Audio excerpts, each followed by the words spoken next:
જય મેરડીમાં મિત્રો. તો હાલ આપણે વગડિયા ગામ ત્યાં પાટાવાળા મેરડીમાં કહેવાય ત્યાં આપણે પહોંચી ગયા છીએ.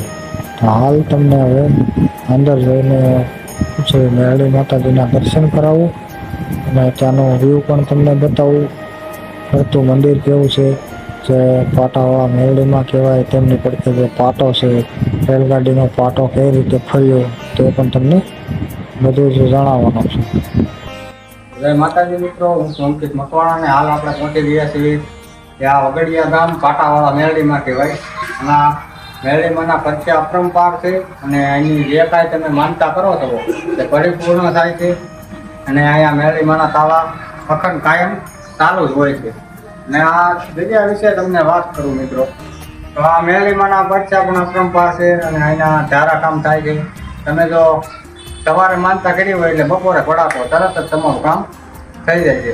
તો હાલ મિત્રો અમે અત્યારે આવી ગયા છીએ અહીંયા વગડિયા ગામ જે થાનની બાજુમાં આવેલું છે. તો તમને મંદિર બતાવવા અને અહીંયા મંદિર જે આપણે બતાવે છે તે પાટાની બાજુમાં હજી હાલ એમ કહેવાય છે કે અહીંયા રેલગાડી નીકળે એટલે આ લીમડાની ડાળને અડીને જ જાય છે. એ આ મેરડીમાંનો પરચો છે.